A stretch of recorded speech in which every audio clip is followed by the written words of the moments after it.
એક ખેડૂતોનો તિયાણે બે દીકરાઓના, મોટો દીકરો ખેતીવાડીનો કામકાજ કરતો ને નાનડો દીકરો ભણતનો. વરે જતા નાનડા દીકરાને દોસ્તારે કહ્યો, તોરી આથાણે ઘણી મિલકત આ, ત્યાંમાંથી તોરી ફાગણી અડધી મિલકત માગીને ને આપણે બધા બીજા હેરામાં જઈને ધંધો કરું.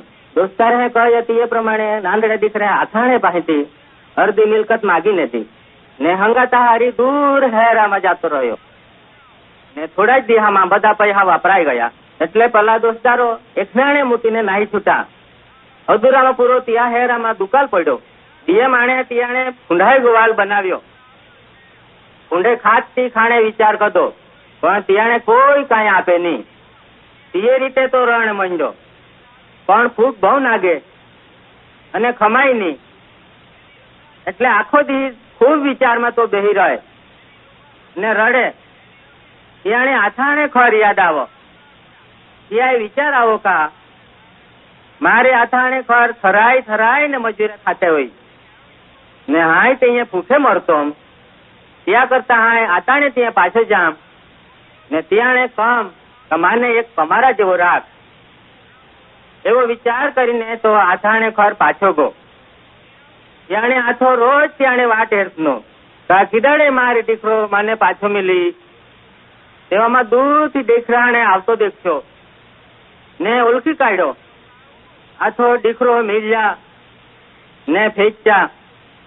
દીકરો રડતો રડતો કોણ મંડ્યો કા આતા મેં બહુ મોટો પાપ કરતો. હવે આ તો દીકરો ગણાતો નાથ, પણ મને એક કમારા જેવો ગણજે ને મને રાખ. આથાણે પણ ડોલા માથે આવે નહીં રે.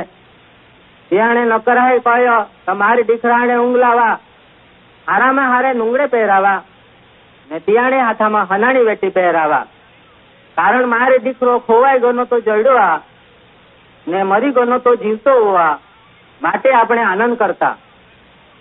હવે હે બાબાઓ ને બાઈ હો, આપણે બધે એક પરમિયાણે પોહે આમ ને પલા દીકરાને કારણે આપણે બધે એ ધરતી પર ખોવાઈ ગને આમ.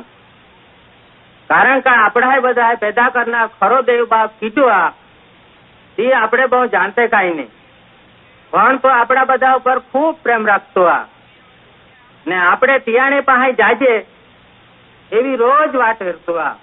આપણા બચાવણે ને તિયા પાસે નહીં જાણે હારું પરમી હારે પ્રભુ ઈસુને મોકલ્યો.